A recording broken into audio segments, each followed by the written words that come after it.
Bismillahirrahmanirrahim. Assalamualaikum dan selamat sejahtera saya ucapkan kepada semua para pendengar. Pada hari ini, saya Nur Nazatul Syafiqah binti Rahi merupakan pelajar ambilan Jun 2018 daripada Institut Pendidikan Guru. Tahun akhir akan membuat sedikit perkongsian ringkas mengenai kempen amalan kitar semula. Okay, jadi tanpa melengahkan masa, saya akan terus membentangkan slide saya mengenai apa itu kitar semula. Sebelum kita pergi lebih jauh, saya hendak menekankan bahawa kitar semula ni bukanlah satu perkara yang baharu. Kita sendiri pernah mendengar tentang apa itu kitar semula. Namun dalam benak fikiran kita sendiri menganggap kitar semula itu satu perkara yang tidak penting ataupun kita memandang satu perkara yang remeh. Saya kira itu adalah perspektif khususnya untuk golongan sasaran saya iaitu Kampung Air Putih, penduduk di Kampung Air Putih. Saya sudah maklum perkara itu seringkali dianggap remeh, tidak penting dan sebagainya. Jadi sebelum kita pergi mendalam kepada topik perkongsian kita pada hari ini, elok kiranya saya bercerita serba sedikit mengenai apa itu kitar semula secara amnya. Okay. Menurut Akta Pengurusan Sisa Pekerja dan juga Pembersihan Awam 2007, ada satu akta yang dikeluarkan mengenai alam kita iaitu Akta 672. Kitar semula ni membawa maksud kita pungut, kita asingkan sisa pekerja bagi maksud untuk menghasilkan sesuatu keluaran baru. Okay. Kitar semula juga merujuk kepada satu proses olahan semula bahan buangan untuk menghasilkan barangan baharu. Macam contohnya saya tak nak cerita lebih detail, kita tahu terlebih dahulu apa maksud yang dimaksudkan dengan kitar semula kan. Okey, yang ketiga, kitar semula ni berkait rapat dengan amalan mengasing. Sebut saja kitar semula, kita membayangkan satu bentuk tong sampah yang berwarna-warni kan. Ada warna merah, warna biru, warna jingga dan sebagainya. Semua tong-tong tersebut kita ada dalam gambaran kita. Apabila kita sebut sahaja tentang kitar semula. Okey.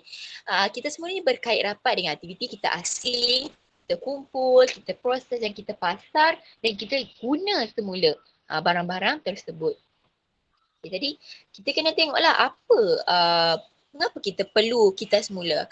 Kenapa hari ini, malam ini saya melaksanakan perkongsian ini. Apa tujuannya? Okay, mengapa kita semua penduduk khususnya masyarakat perlu tahu ataupun perlu cakna tentang mengapa kita perlu mengitar semula. Okay, secara umumnya kitar semula ada hubung kait yang signifikan dengan sisa pepejal. Apa itu sisa pepejal? Okay. Kita kena tahu dahulu apa itu sisa pepejal. Sisa pepejal ni adalah sisa ataupun bahan lebihan lain yang tidak dikehendaki atau keluarannya ditolak. Contoh macam kita hasilkan satu produk dan produk itu rosak, kita akan buang. Okay, betul tak? Jadi itulah kita panggil bahan sisa pepejal. Okay, kemudian penggunaan atau proses yang benda tidak perlu lagi, perlu dilupuskan kerana sudah pecah, sudah lusuh, tercemar, sudah rosak. Ini adalah mengikut maksud ini dikeluarkan oleh Jabatan Pengurusan Sisa Pekerjaan Negara ataupun kita panggil dia JPSPN pada tahun 2015. Jadi kita sendiri kena tahulah bahawa satu-satu bahan buangan tu kita panggil dia sebagai sisa pekerja dan sisa pekerja ini mempunyai perkaitan rapat dengan amalan kitar semula. Mengapa kita kena kitar semula? Sebab adanya sisa pekerja tersebut. Jadi kita tengoklah beberapa jenis pecahan ataupun komponen-komponen kecil di bawah kitar semula ini. Okay, sebagai contohnya kitar semula ni ada lebih kurang 6. Dia ada 6 ataupun 7. Okey, 7 jenis bahan sisa pekerja. Yang pertama adalah bahan sisa pekerja rumah. Bahan sisa pekerja rumah ni macam kita sedia maklum lah. Bahan yang kita guna sehari-hari di rumah tersebut. Sisa makanan, bahan plastik, bungkusan dan sebagainya kita panggil dia kita kelaskan dia sebagai sisa rumah. Okey, yang kedua, sisa pekerja import. Sisa pekerja import ni macam barang yang import. Kita kelaskan dia sebagai sisa pekerja import. Yang ketiga, sisa pekerja komersial. Yang keempat, sisa pekerja industri, daripada kilang dan sebagainya. Sisa pekerja pembinaan. Kita buat-buat rumah sekarang kan, ada renovation, ada barang-barang yang perlu dibuang, kayu-kayu. Itu kita panggil dia, kelaskan dia sebagai siswa pepejal binaan. Yang keenam, siswa pepejal awam. Dan yang terakhir adalah siswa pepejal keinstitusan. Okay, itu dia sekolah dan universiti dan sebagainya. Jadi kita kena tahu, saya perlu buka mata minda masyarakat tentang jenis-jenis kita semula. Tapi kita nak pergi khusus kepada siswa pepejal rumah yang kita sendiri kena tahu apa yang dikeluarkan oleh rumah kita. Kategori apa? Yang contohnya adalah siswa pepejal rumah. Okey, kemudian kita berbalik kepada yang tadilah soalan saya, mengapa kita kena buang? Mengapa? Okay, kenapa kita kena buang? Penting ke amalan kita semua ni kan? Mengapa? Sebab apa? Kita kena tahu puncanya. Kenapa kita kena asingkan? Kita kena perlu amalkan amalan kita semula ni. Sebab dia ada punca dia. Punca ni yang menyebabkan banyak isu-isu tentang kita amalan kita semula dia dialpakan. Jadi kita tengok punca dia. Apa punca yang menyebabkan kita alpa kepada perspektif amalan kita semula ni? Okay, yang pertama sekali disebabkan pertambahan jumlah penduduk. Kalau kita tengok dekat Malaysia sendiri, banyak sangat penduduk Malaysia dan juga penduduk pendatang asing juga menjadikan jumlah pertambahan penduduk itu meningkat. Bila jumlah pertambahan penduduk itu meningkat secara tidak langsung, menyumbang kepada jumlah pembuangan sampah terhadap satu-satu individu. Jadi ini semua mempunyai hubungan rapat di antara satu sama lain dan akhirnya membawa kesan kepada alam dan kepada diri kita sendiri. Itu kita akan bawa kepada topik yang seterusnya. Okey, kita tengok punca yang kedua. Kenapa manusia sering alpa dan menyebabkan persekitaran kita di banyak pengaruh-pengaruh negatif. Okey, disebabkan oleh lambakan sampah. Punca dia disebabkan oleh lambakan sampah. Kita abai, kita anggap alamak lambakan sampah. Jadi malaslah nak buat. Malah kita semua orang ada sifat penting diri. Masing-masing ada masalah. Orang sebelah, rumah sebelah boleh buang plastik kotor tak asing. Aku pun boleh buat. Kenapa aku nak kena asingkan? Okay, ada pemikiran dan juga perspektif negatif kepada tabiat buruk. Jadi kita terikut-ikut kepada trend tersebut. Akhirnya kita sendiri menjadi orang yang tidak bertanggungjawab. Kesannya adalah lambakan sampah disebabkan oleh sifat kita sendiri. Itu puncanya. Okey, yang ketiga pula disebabkan oleh pembuangan sampah di merata-rata. Okey, kita jadi ini sebab kita tengok ada je dekat highway orang buang sampah daripada luar tingkap kan, buang sampah. Jadi kita pun macam tak apa ni, tak kena denda pun. Disebabkan diri kita, dia sama macam tadi konsep tadi. Kita tengok orang lain nak buat, kita pun sama-sama nak buat. Kita tak ada kesedaran langsung. Sedangkan kita tahu benda itu salah. Tapi kita masih buat. Kita masih nak memandang enteng kepada perkara tersebut disebabkan oleh sikap terikut-ikut dengan perkara yang negatif. Masyarakat kita ni mudah sangat terikut-ikut dengan perkara yang negatif. Okay, dan yang terakhir puncanya berlakunya perkara tersebut oleh sosial ekonomi dan gaya hidup yang semakin meningkat. Kan tadi saya bincang pasal isu pepejal kan. Okay, ini contoh-contohnya lah. Sebabkan kalau kita tengok sekarang, negara Malaysia ni sudah semakin maju. Jadi dia kurang kepada tahap kemiskinan, kita dah rasa kita dah boleh atasi dah. Jadi keadaan ini menyumbang juga kepada faktor pembuangan sampah dan sebagainya. Bila kita tengok hari ini, kita duduk di rumah. Okay, baru-baru ini kita dikejutkan dengan pandemik COVID-19. PKP kan, masing-masing duduk rumah, work from home kan. Semua masing-masing menghadap laptop, gadget dan sebagainya. Adalah notification, jom belilah itu ini, adalah promosi dan sebagainya menyebabkan kita sendiri tertarik, nak belilah. Seronok pula beli-beli barang kan, boleh unboxing dan sebagainya menyebabkan kita terikut-ikut dan kita macam mudah tertarik dengan perkara tersebut. Jadi bila kita beli barang daripada Shopee, Lazada dan sebagainya, akhirnya berlakulah lambakan. Kenapa saya kata lambakan? Contohlah, hadirin fikir sendiri kan, hadirin sekarang fikir sendiri. Okey, barang sampai dekat rumah, dia ada kotak, dia ada plastik parcel tu kan. Kemudian dia ada bubble wrap lagi, kemudian dia bahan-bahan yang kamu beli lagi. Akhirnya kita buang tanpa asing, bubuh je selonggok dalam tong sampah, kita pergi buang. Dan kita tak fikir depan apa kesan yang akan berlaku kepada sikap kita tersebut. Betul tak?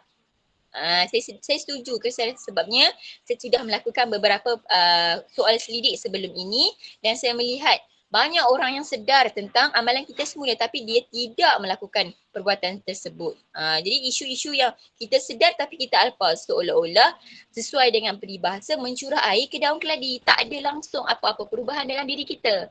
Betul tak kan?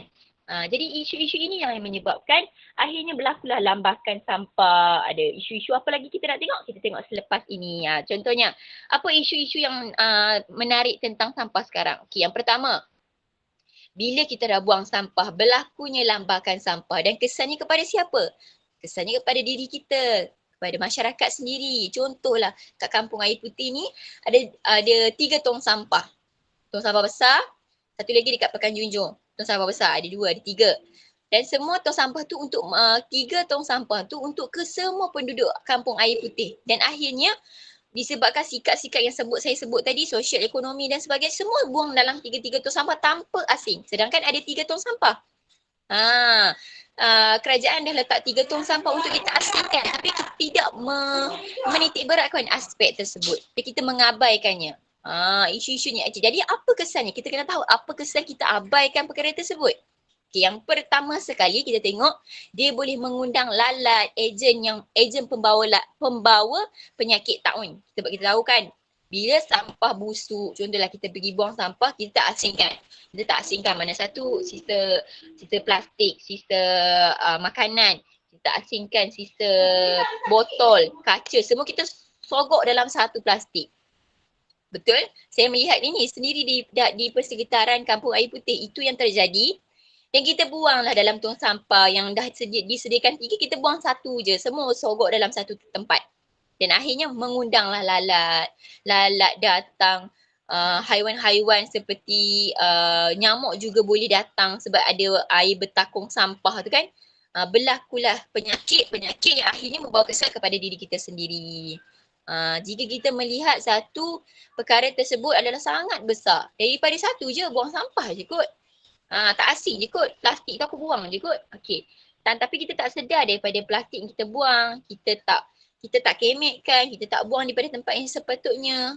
Perkara-perkara tersebut mengundang kepada penyakit. Contohnya penyakit demam denggi. Sebab air bertapung dalam botol tersebut. Berlakulah demam denggi, demam malaria dan sebagainya. Kita tak sedar benda itu adalah disebabkan perbuatan kita sendiri. Sikap alfa kita sendiri yang menyebabkan perkara tersebut terjadi. Jadi kita kena munasabah baliklah.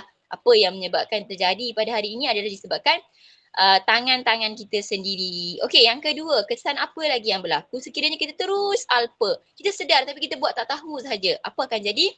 Berlakulah pembebasan gas metana yang berbahaya kepada kesihatan.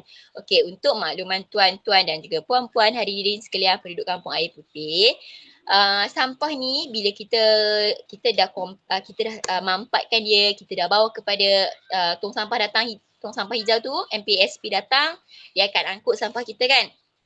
Okey, kemudian ada satu tempat pembuangan sampah. Kat sini ada satu kan. Okey, daripada situ dia akan terendam, dia akan kompres, dia akan blend sampah-sampah tu dan akan menghasilkan satu gas berbahaya, iaitu namanya gas metana. Okey, gas metana ni lagi bahaya daripada gas karbon monoksida. Dekat situ kena tahu apa bahaya sangat gas metana ni, apa impaknya. Dia akan memberikan kesan kepada diri kita sehingga menyebabkan kita sesak nafas contohnya. Kita sesak nafas, kita tanya kenapa kita tak sedar. Disebabkan oleh sampah-sampah kita. Sebab apa kita rasa macam tu? Memanglah betul. Kalau kita buang sampah memanglah tong sampah kena datang, kena ambil, kena kompres dekat satu. Tak. Kalau kita asingkan dia tak akan jadi isu-isu tersebut ni disebabkan kita campur semua sampah tu yang menjadikan dia hasilkan gas metana tersebut. Kalau kita asingkan, okey, plastik dia tak akan ada je wujudnya gas metana ni. Jadi kita kena lihat balik kita punya diri kita. Bagaimana kita menguruskan sampah itu sendiri. Okay, jadi yang seterusnya mengganggu kesihatan seperti sesak nafas yang disebut tadi kan. Sesak nafas, menyebabkan kanser. Ni dah tahap yang teruk. Kanser. Kemudian dia juga boleh memberikan impak kepada kita punya kecacatan kepada kelahiran. Contohlah ibu mengandung, rumah dia dekat dengan tong sampah ataupun rumah dia dekat dengan tempat pelubusan sampah. Kesan dia boleh bagi kepada bayi tersebut. Kita tak sedar, kita tanya kenapa ini, kenapa ini, kenapa ini. Sedangkan itu adalah disebabkan sikap dan tindakan kita yang tidak bertanggungjawab akhirnya memberi kesan kepada diri kita sendiri. Itu kesan kepada diri kita. Kita boleh nampak, kita boleh lihat, kita boleh refleks. Bagaimana pula dengan alam? Alam ni kalau kita sakit, kita menjerit. Kita boleh bagi tahu aku sakit. Sedangkan alam tidak boleh berkata-kata. Apa yang dia buat? Berlakulah banjir, tanah runtuh, apa lagi? Mendapan tanah dan sebagainya. Kemudian kerosakan kepada tanah. Disebabkan apa? Disebabkan oleh diri kita yang pentingkan diri. Langsung tak cakna tentang isu-isu sampah. Kita menganggap sampah ni remeh. Alah, buang sampah je kot. Kita menganggap perkara itu remeh-temeh. Kita tak mengambil berat, kita tak menitik beratkan langsung aspek tersebut. Akhirnya memberi kesan kepada diri kita dan juga alam sekitar kita yang semakin tua, semakin rosak disebabkan oleh tangan-tangan kita. Okay. Contohnya ni yang kita boleh nampak lah, okay. Persekitaran kita menjadi kotor dan tercemar disebabkan oleh diri kita. Okay, dekat kampung air putih ni semua sedia maklum. Penduduk kampung air putih ni semua sedia maklum kita ada air terjun kan. Okay, baru-baru ni saya adalah pergi membuat pemerhatian. Saya lihat sendiri beberapa minggu masa PKP, sampah yang sangat banyak. Kenapa? Sampah tu datang sendiri ke? Tidak. Sampah itu datang daripada manusia yang membuang. Tapi tidak ada sikap tanggungjawab. Sedangkan ada disediakan tong sampah tapi dibuang di sebelah tong sampah. Dah nampak dah dekat situ sikap siapa yang menyebabkan perkara tersebut terjadi. Okay, daripada situasi air terjun ni menjadi tarikan kepada orang ramai untuk berkunjung disebabkan keadaan tersebut dia boleh menjadikan dia tercemar. Akhirnya orang tak selesa untuk datang berkunjung. Jadilah terbiar. Lagi banyak sampah yang berlakulah lagi lambakan sampah dan sebagainya. Jadi kita kena tengok balik diri kita, tuan-tuan dan puan-puan, apa yang berlaku pada hari ini. Sampah-sampah tu semua kita kena reflect balik. Betul tak aku buat tak hari ni? Aku buat tak? Kita tengok sendiri. Semua berdasarkan soal sidik saya, semua sedar tentang kepentingan amalan kita semula. Anak-anak kita pun sedar. Tapi kita langsung tidak mengambil berat, menitik berat. Kita menganggap perkara tersebut remeh sangat. Sedangkan perkara tersebut memberikan kesan jangka masa panjang dan juga kesan jangka masa pendek untuk diri kita dan juga alam kita. Kita kena sedar. Janganlah jadi manusia yang pentingkan diri, hanya fikir diri sendiri, senang tak fikir alam ini. Kita duduk atas muka bumi ini, kita kenalah saling bergantungan dengan alam kita. Kalau alam kita dah menjerit melakukan ini, dengan siapa lagi kita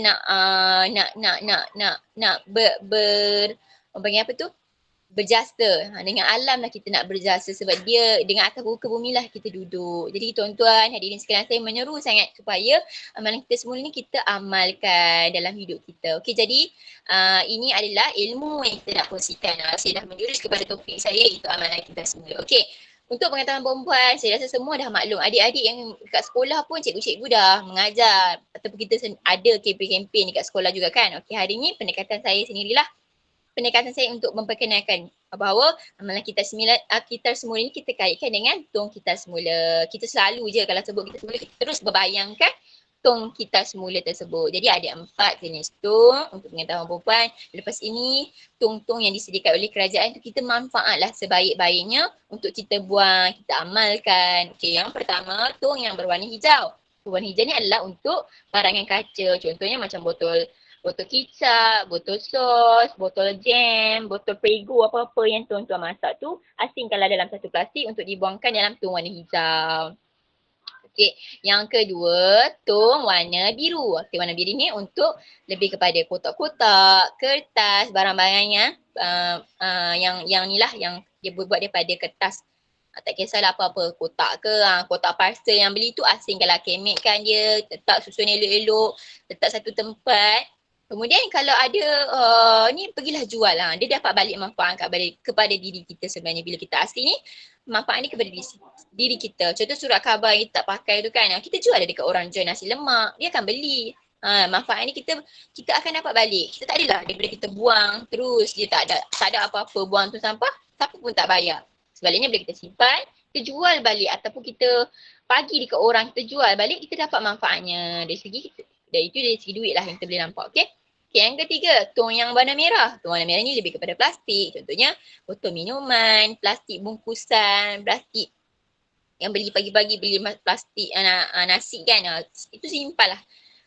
Jangan buang terus sebab ada kebaikannya. Okay, dan yang terakhir adalah tong yang berwarna kuning ataupun jingga selalunya untuk barangan pink. Contohnya pink susu, pink minuman dan sebagainya yang berbentuk logam tu kita bolehlah letakkan dalam satu kotak. Jadi apa yang cuba saya ketengahkan pada malam ini adalah berkaitan dengan sikap mengasing sampah itu sendiri. Sebabnya dah ada dah pun tong-tong tersebut di bahagian-bahagian kampung kita. Jadi kita kenalah amalkan, janganlah jadi manusia yang hanya masuk telinga kanan, keluar telinga kiri. Tak ada apa-apa input yang dia buat.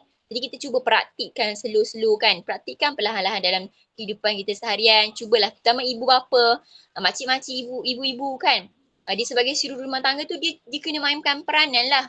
Bila suatu hari anak dia tengok, dia akan amalkan dalam kehidupan yang seterusnya. Sebab kita tahu anak ni, ibu bapa ni adalah cerminan kepada anak-anak. Jika ibu bapa sendiri tidak melakukan sedemikian, anak-anak lagilah tak buat. Dia kata, alamak aku pun tak buat, kenapa aku nak buat? Betul tak? Jadi perkara tersebut perlu sangat memainkan peranan itu, khususnya kepada ibu-ibu, ayah-ayah yang dengar ceramah kita pada malam ini. Okey.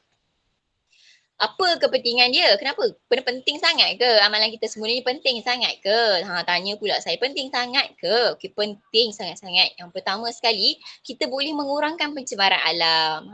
Bila tak adanya, kita dah asingkan balik gitar semula ni kan. Okay, gitar semula ni, sebelum tu kita ada 3 jenis gitar semula, iaitu reuse. Kurangkan. Kurangkan ni macam mana? Kita kurangkanlah, kita kurangkan. Contoh kita sekarang kan dah ada kan, kalau pergi Tesco ke, pergi mana-mana ke, beli plastik, betul tak? Kalau dia kena kurangkan, dia pun nak pakai plastik pun dah ada, dikenakan charge 20 sen. Itu adalah inisiatif kerajaan sebenarnya untuk kurangkan, mengamalkan dari segi aspek kurang. Jadi kita bawalah beg yang tidak memerlukan plastik, beg bimbit yang boleh kita guna. Kita guna. Jadi kita kat situ kita dah amalkan dah pun amalan reuse, itu mengurangkan. Okay, kemudian reduce. Reduce ni apa? Reduce ni kita guna balik. Kita guna balik. Contohnya apa? Contohnya kita tanam pokok bunga menggunakan tong minyak. Kita guna balik. Apa yang ada dekat rumah kita, kita sebelum nak buang tu fikir dulu. Aku nak buang ni ada benda tak yang aku boleh guna? Jadi guna balik. Contohnya pada nanti saya akan tunjukkan contoh, beberapa contoh amalan kita semula daripada aspek reduce. Itu saya gunakan balik, kita akan tengok selepas ini, okey. Jadi kita secara tak langsung kita dapatlah kurangkan pencemaran alam dekat situ. Sebab tak ada dah kita buang plastik besar-besar tu kan. Tak ada dah, kita dah guna beg dekat Shopee, dekat Lazada pun ada jual. Belilah perkara-perkara yang boleh menyumbang kepada kebaikan alam kita. Cuba fikir kepada alam sikit, go green sikit. Kita tu sesuai dengan hashtag yang saya cuba tampilkan pada malam ini, iaitu Save the World Together. Okey. Yang kedua, apa lagi kepentingan dia? Kepentingan dia, kita dapatlah memelihara dan juga memelihara alam secara tidak langsung. Bila kita dah buat perkara tersebut, kita amalkan amalan kita semula, kita sendiri sudah mengamalkan amalan memelihara dan juga memelihara. Kita pelihara dan kita pelihara balik alam kita yang sedang nazak pada hari ini. Sedarkan balik, refleks balik diri kita. Okey. Yang ketiga, ekosistem kita menjadi lebih stabil. Bila makcik-makcik, ibu-ibu gunakan balik tong minyak tu, kita tanam pokok.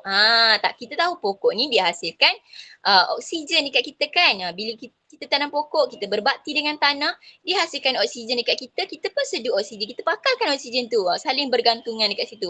Secara tak langsung lebih ekosistem kita pun lebih stabil, sebab kita tahu untuk pembangunan lestari ni perlu adanya kestabilan. Okey, perlu stabil. Kita kena fikir juga, kita guna hari ni, kita boleh guna untuk hari ni dan kita boleh guna untuk masa hadapan. Kita tak habiskan pada hari ini sahaja. Okey, kita simpan sikit untuk generasi yang akan datang. Okey.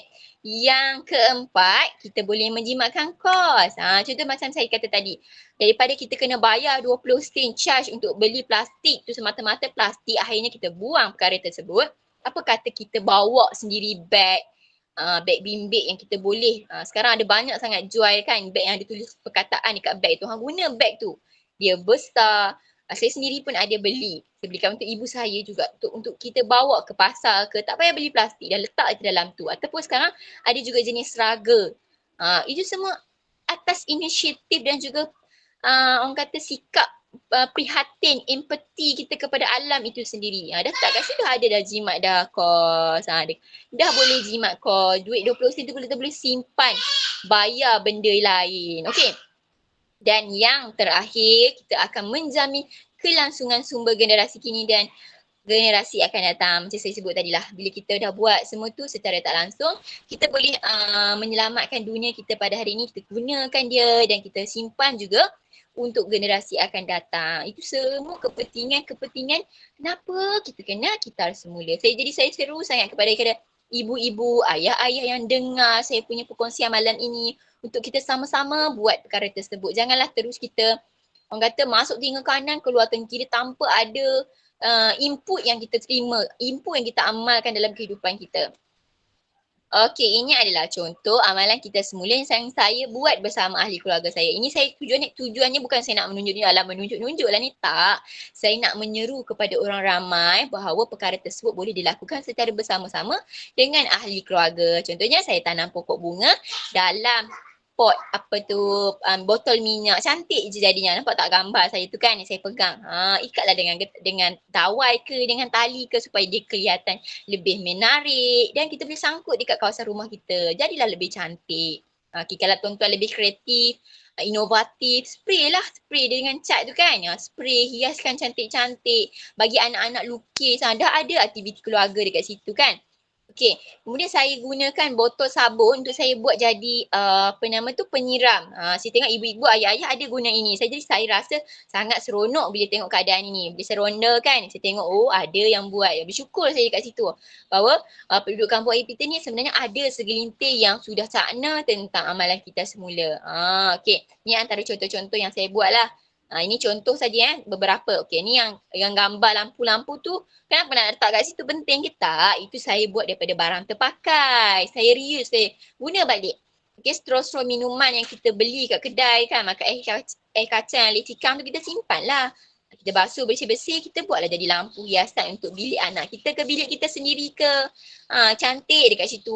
Boleh teman waktu belajar, anak-anak sekarang belajar daripada rumah kan. Kat situ dah ada nilai, bukan sahaja nilai untuk kita jaga alam tu, secara langsung dah jadi hiasan. Cantik je dekat situ. Harga pun tak payah keluarkan kos, pakai apa yang ada dekat rumah sahaja. Okey. Jadi ini antara contoh-contoh kempen yang telah dianjurkan bukan sahaja di dalam negara tapi di luar negara juga. Okay, Save Our Earth. Banyak sangat dah dikeluarkan. Ini antara kempen-kempen daripada Kementerian Pendidikan Pelajaran sendiri. Contohnya kat situ, reuse, gunalah semula kan.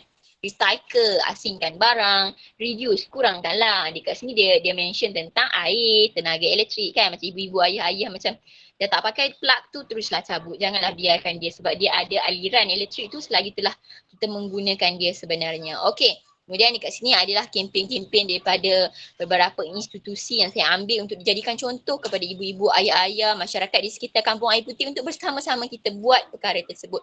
Jadi saya kira ceramah saya pun dah sampai di penghujung rancangan, di hujung perkongsian saya lah.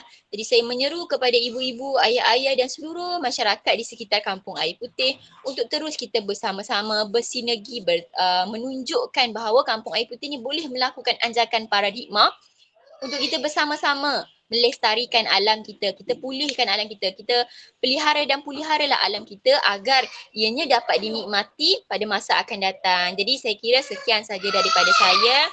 Saya harap semoga segala input yang dikongsikan memberikan kesedaran dan suntikan semangat kepada kita semua untuk membudayakan amalan kita semua dalam kehidupan kita agar alam kita lebih lestari demi kemaslahatan kita semua dengan hashtag Save the World Together. Okay, sekian saja daripada saya. Saya minta maaf, maaf salah dan silap sekiranya ada terlanjur kata, tersilap bicara. Dengan ini saya merendah diri menyusun 10 jari untuk atas kekhilafan saya yang baik itu daripada Allah Subhanahu Wa Taala dan lemah itu atas dari kelemahan diri saya sendiri. Saya kira itu sahaja. Sekian, terima kasih. Saya harap semua input-input saya pada malam ini memberikan manfaat dan juga kesedaran kepada ibu-ibu dan ayah-ayah untuk terus melaksanakan amalan kita semula. Sekian, terima kasih.